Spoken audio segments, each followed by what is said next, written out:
on va vous exposer un petit peu l'usage de l'acide oxalique en tant qu'antivarrois. Le gros avantage de la molécule d'acide oxalique, c'est un acide organique végétal qu'on retrouve dans la nature, dans notre environnement, que ce soit dans l'oseille, dans la rhubarbe, etc., ou même dans certains miels, miel de forêt, miel de châtaignier. C'est une molécule couramment utilisée aussi pour le blanchiment du bois, utilisée dans l'ébénisterie. Et en ce qui nous concerne, c'est l'aspect plutôt anti-acarien, anti-varrois qui nous concerne, qui nous intéresse. Voilà. Nombreux pays ont déjà l'usage de l'acide oxalique, certains c'est récent, d'autres c'est beaucoup plus ancien, comme la Suisse ou comme certains Canadiens qui l'utilisent depuis une dizaine d'années. L'acide oxalique, c'est maintenant quelque chose qui est complètement rodé dans son usage anti-varrois. Ça permet d'avoir c'est un alternatif en fin de compte à certaines molécules chimiques et notamment utilisées par les bio uniquement dans les périodes sans couvain dans la ruche, parce que c'est un traitement dit ponctuel, comme d'autres traitements ponctuels qui peuvent être chimiques d'ailleurs aussi, mais qui nécessite que le varroa ne puisse pas se réfugier dans des cellules de couvain operculées. Les résidus sont pratiquement inexistants dans la ruche, dans le miel, dans le propolis et dans toute la matrice des produits de la ruche. Bon, comment se présente l'acide oxalique quand on va l'acheter? On va l'acheter dans des pharmacies. Et cet acide oxalique se présente sous la forme d'une poudre, et c'est cette poudre-là qu'il faut prendre un certain nombre de précautions dans sa manipulation. C'est comme toute poudre, elle a la possibilité de partir dans l'air, suivre les mouvements, etc. Donc, il ne faut pas l'inhaler, ni qu'elle puisse rentrer au contact de des muqueuses ou bien des yeux. Donc, on prend un certain nombre de précautions, on met des lunettes, on met des gants, etc. Par contre, dès que la dilution sera obtenue, le produit est beaucoup moins délicat à manipuler. Donc, on prend toutes les précautions nécessaires, on travaille sur un emplacement libre, sans vent, masque, lunettes et gants, et on a en précaution de l'eau à disponibilité au cas où on aurait inhalé ou n'importe quoi de la poudre d'acide oxalique. Bien.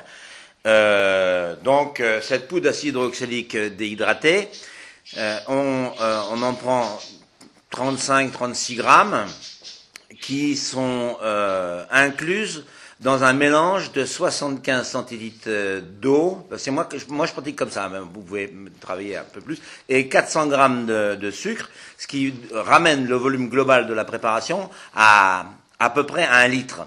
Et dans ce litre, vous incluez votre poudre que vous avez mis sur une petite part. Normalement, on met ça sur un petit papier lisse, comme ça on le fait glisser dedans, gentiment. On boucle, le mélange étant à peu près à 40-50 degrés. On secoue tout ça, ça réduit beaucoup la température. Le mélange produit un petit peu de froid. Et vous avez le produit qu'il est possible d'utiliser comme ça. Alors naturellement, pour l'amener sur les lieux d'utilisation, on va le mettre en thermos, et le tout dans une petite glacière pour garder à peu près la température, et qu'à l'usage dans la ruche, il rentre à peu près entre 20 et 30 degrés, disons 25 degrés, c'est une bonne température. Bon, en ce qui concerne le mode d'application, donc on répète que c'est une application qui s'applique, qui fonctionne en période hors couvain. Et autre chose aussi, il est déconseillé d'avoir une double application. Parce qu'il semblerait qu'une double application aurait des effets sur la chitine de certaines abeilles, et notamment sur la pompe de la reine aussi. Naturellement, on ne va pas appliquer ça quand il y a la tempête, etc. Donc il faut un temps calme, il faut un temps qui ne soit pas trop froid, aux alentours de 5, 6, 7, 8 degrés, c'est l'idéal. Trop chaud, les abeilles bougent beaucoup. Trop froid, on risque un refroidissement de la colonie.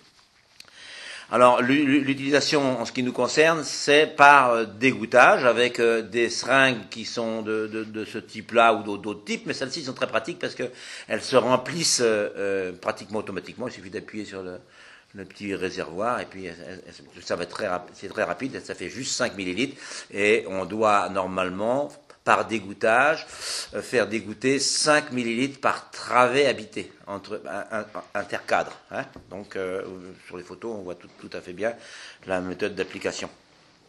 Il est tout à fait déconseillé, mon expérience personnelle me l'a confirmé, de traiter tout seul. On ne peut pas maîtriser en même temps l'application de l'acide oxalique et la maîtrise de la montée des abeilles, de l'agressivité des abeilles. Donc, une personne en fume, une personne applique, et de façon aussi à ce que l'ouverture de la ruche soit dans un laps de temps le plus court possible.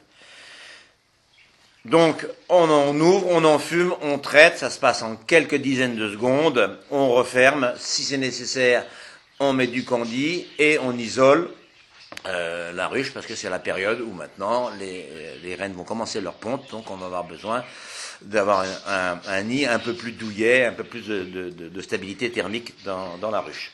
Donc les seringues, on l'a vu, vous avez besoin du lève-quad, vous avez besoin d'un petit récipient, vous avez votre thermos avec votre mélange à température, un petit récipient, un petit bol, une petite chose comme ça, un petit pot de miel vide pour remplir vos choses, et l'enfumoir, une bonne protection. Hein. Le produit, vous pouvez vous en apercevoir, on s'en protège, il n'est pas excessivement corrosif. Hein. Et donc des gants fins, des gants où vous avez encore une sensation de manipulation, vous pouvez travailler avec, c'est tout à fait suffisant. Voilà. Donc la procédure, vous les voyez sur les photos, ouverture de la ruche, remplissage simultané des pipettes, des pipettes si on veut, et traitement, enfumage, traitement, on referme, on calfeutre, on passe à la suivante, comme ça on est 2 ou 3, ça va très vite, un rucher, une quinzaine de ruches, ça se fait en moins d'une demi-heure.